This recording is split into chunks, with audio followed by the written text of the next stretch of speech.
I will also show you a sneaky little trick that you can do with that drawing tool that's worth the entire weight of this entire video. Of this, as we can very easily just go down here. So what's the drawing tool tip that I'm going to tell you? This is lesson 3 in the Teach Yourself G-Code series. I've gone into Notepad and I've retyped the code that we wrote from scratch in the last video. If you haven't seen lesson 1 and lesson 2, I highly recommend it. I'm going to go File and Save and come over here, and I'm going to go ahead and just save it into my desktop. I'm going to change the name, and I want to change it to Draw a Triangle without the parentheses. And this is very important. We need to put the ending, the dot, whatever file type that your CNC uses into this. So I'm going to put .G-code. Some of you are going to have to put .NC. Then if we were to save this, it still would not be recognized by our sender program. This saved file type as the .txt will overwrite that ending and it will confuse our sender program. We need to come over here and make sure that we save this as an all files type, like so. And then finally, we're going to go ahead and hit the save. Now we're ready to go into our sender program. I'm in GSender right now. I don't even have my CNC hooked up, but we're going to inspect this file that we just saved onto our desktop. So the first thing I'm going to do is I'm going to go and load it in. You may have a different sender program like Universal G-Code Sender or something like that. Whatever your sender program is, let's load up your file that you created in your text editor. So I'm going to go down here to the load. I'm going to click on it. I'm going to go to my desktop and I'm going to try to find the file, and lo and behold, it does appear. If it doesn't appear, then you saved it wrong in your text editor.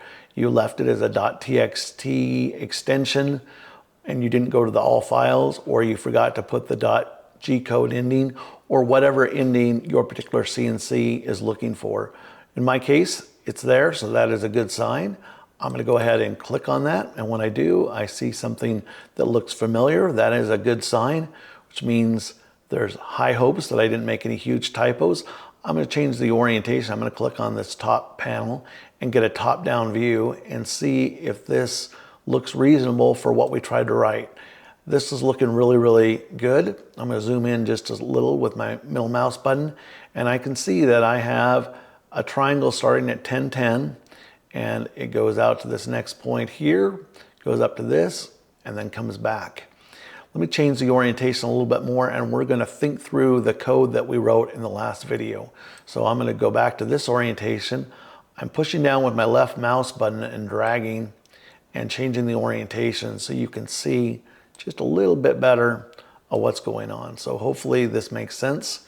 And now, other than the initial G21, G90, G17, we can actually walk through this visually with the commands from our last video. So the first command, we had a G01, Z5.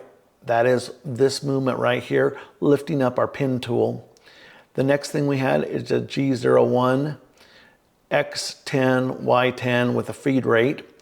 And that brought us to that point right there. Once we were at that point right there, we needed to lower our pin tool.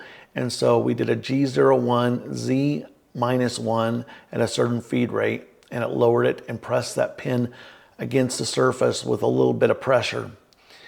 The next thing we did is we went through a series of G01, X, whatever coordinate was here, and Y coordinate. And then we went to this point with a G01, X number, Y number, and then back to this one. And then finally, when we were done, we gave a command to lift that pin tip back up. So we raised it to a safe Z height, and ultimately we ended our program with the M2 code. This looks really good. What you want to do before you ever run a code on a CNC is always examine it on the display. Make sure that whatever the dimensions are here, that those are within the dimensions of your bed. This is looking great. I'm going to go ahead and go into my garage, and I'm going to hook up my pin tool that I made in a previous video. If you've never seen that video, I recommend that you consider using and making that tool. I'll put the link below in the description. I will also show you a sneaky little trick that you can do with that drawing tool that's worth the entire weight of this entire video. So you don't want to miss that trick because it may be exactly what you need in the future. So we're going to test that triangle that we just generated in G-code. But before I do, I just wanted to show you once again the drawing tool that I have the link below. If you haven't made this thing, I think it's great. It's just a piece of PVC pipe, a hole drilled through it, a rubber band threaded through it, a wooden disc that you cut where the outer diameter is where you mount your router normally, that's diameter. Slide it on like so. Take a dry erase marker, wrap a rubber band around it, and put it in like so. That'll create a friction fit. And then you can go ahead and mount this into the main collet of your, or the holder for your router. So,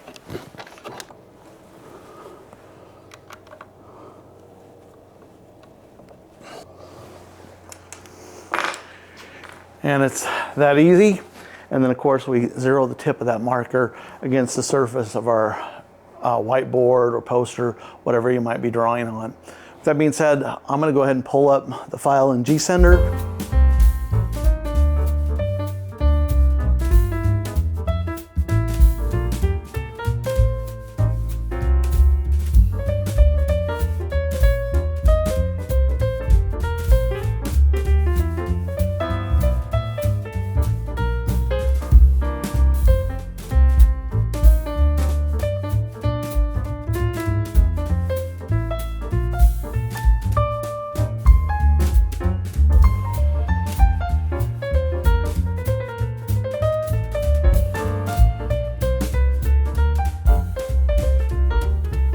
So we're back inside my notepad. I've got the program that we previously typed, and now we're going to go back and mod it.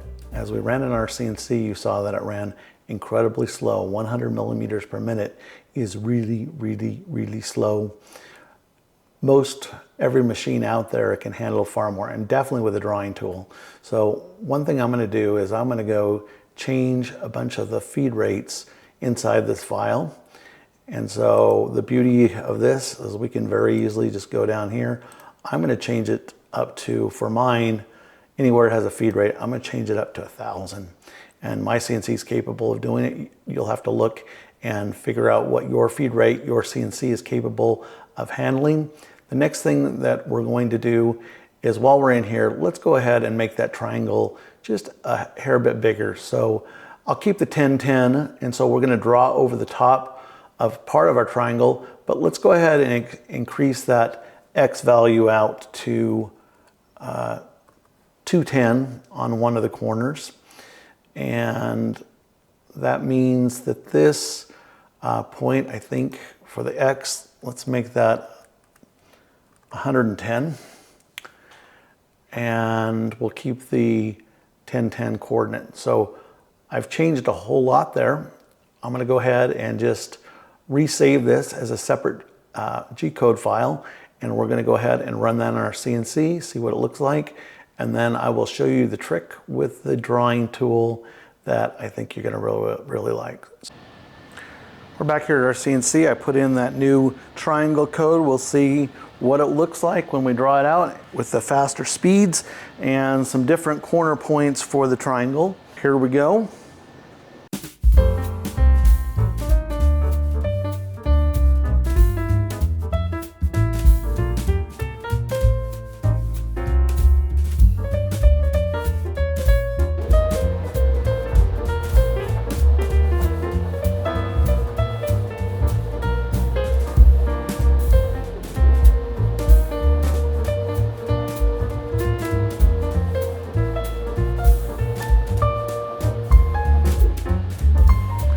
My CNC could probably go 3 times faster than that, 4 times faster.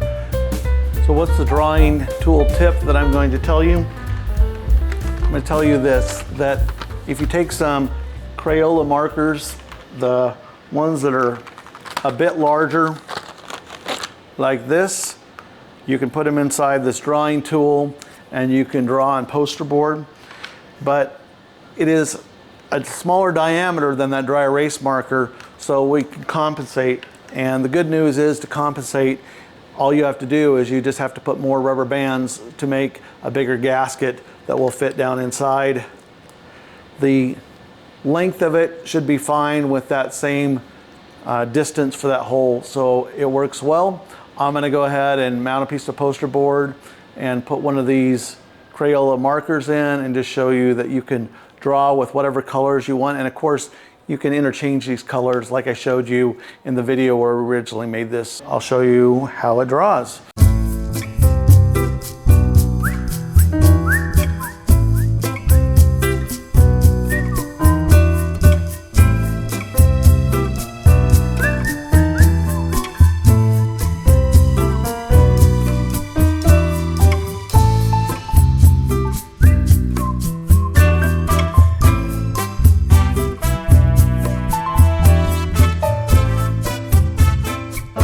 If you saw that, I missed a little area because I didn't have my Z set quite low enough on my initial. So I'm going to re-zero this and lower my Z down another millimeter or two. I've redone it, and I'm just going to go right over that same outline again.